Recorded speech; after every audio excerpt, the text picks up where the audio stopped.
My name is Honorable Ruth Waithera. I am elected in Githega Ward. The shortlisting was done, and up to now, the members who are shortlisted have not been appointed. 1 year down the line, and that is a county that is working. So one of the problems with our governor is decision making is very poor. On the other side, as you're all aware, the chief officers are accounting officers. They're the ones in charge of the public finance management, and they're the ones who are in charge of the human resource management. So our chief officers are getting 1 month contract. Every month they get a contract. Every month a contract. So it means our chief officers, our accounting officers in Kiambu County are acting as casuals. It is very sad that we can have a government that is not working. Number two, on the issue of county executive committee members, and those are the ones we call CCs.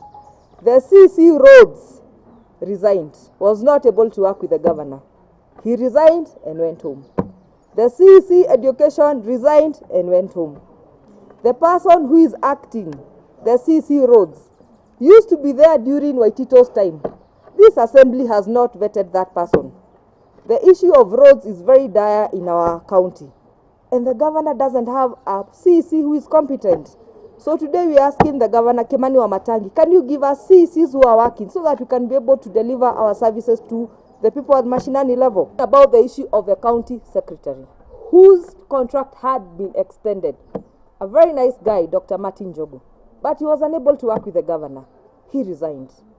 The chief officer who was in charge of, I think, livestock or agriculture somewhere, of cooperatives, Mr. Ndegwa, was given an acting capacity to be the county secretary. Today, as you're all aware, the work of the county secretary is to coordinate the ideas and the policies in Kiambu County. We have a county secretary who is on an acting capacity, and the county secretary is almost at the top notch in our government. And we have someone who is acting. Our government has not been constituted for the last year. So today we are telling governor we cannot have a county secretary who is on a contract basis. Governor, these members of county assembly are asking, can you give Kiambu people the right county secretary so that our people can be able to get services, and our members, the people who are giving us services, the members of the ones who have been employed here, can be able to guided well, because our work is oversight. 1 year down the line, nothing has been done in Kiambu County. The work of the governor is to give projects that are not accounted or accountable. There is no way you can be leaving our roads and you're going out there giving how many months old chicks, and our roads are just sitting there. Governor, today these members of county assembly are asking you to give us projects that can be accounted for. That is what is sustainable to our people. We've had an illegality of having chief officers operating without being vetted by this county assembly, and actually we are challenging the office of the Auditor General to audit this issue, and if need be, people must be surcharged for getting monies illegally, because this house is mandated to vet the chief officers before they are appointed. We also have the small matter of the chief of the CECM roads. As we all know, this house vetted waziris, and 3 of them have resigned, and at an acting capacity, the CEC roads was never vetted by this house. And again, we are inviting the relevant, and we've written to the relevant bodies. When the governor, Wamatangi, took over, he brought this amoral kind of a government called Wamatangi Foundation. They are undermining MCAs in their wards, and we are calling him to stop and let the MCA do their jobs in their wards.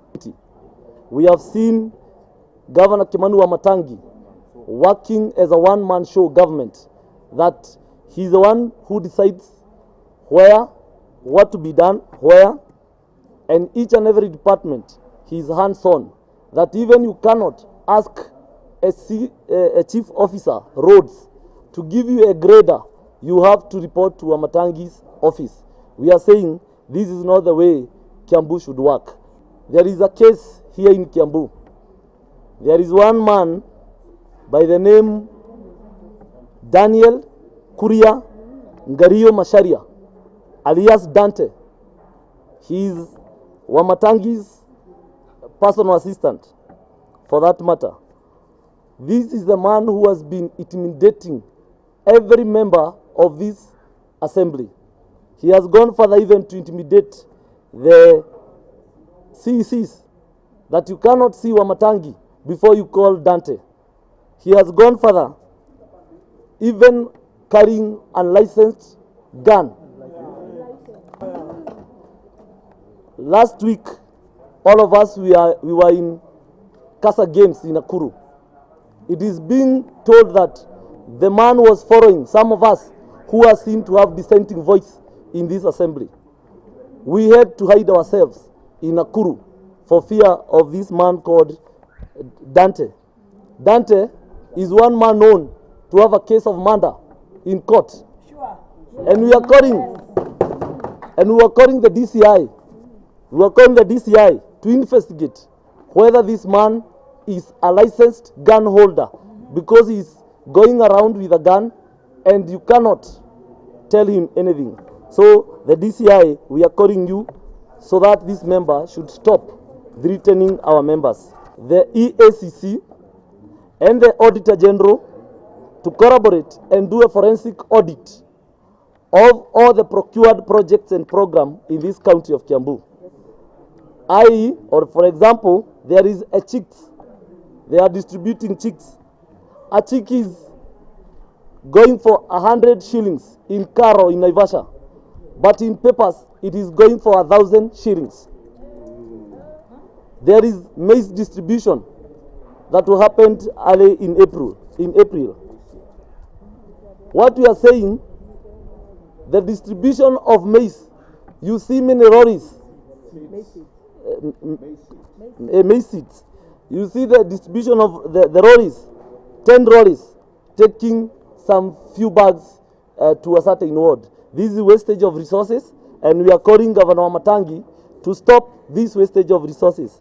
We have already given him time, because as you remember, Wamatangi came to office 15 days after election, and he has been in office more than some of us here. Chad had a budget of 16.3 billion, and in April we did a supplementary which raised a budget to 17.66 billion, comprising of recurrent 13 billion, which is 74%, and development 4.6 billion, which is 26%. This actually is against the government guideline of 70% recurrent and 30% development. The absorption rate for development is as follows as at April 2023. Department of Finance and Economic Planning, there it was allocated 203 million for development, and as at April, they had consumed 0%. Administration and Public Service, there was a development budget of that 1 million, and as at April, they had consumed 0. Agriculture, livestock and fisheries, there was a development budget of 897 million. As at April, they had consumed 298 million, comprising of 33%. County Assembly, whose core mandate is to emphasize the executive, we recommend as follows. The first financial year of 2022-2023 has gone to waste, and as such, we will not allow the executive to waste another year.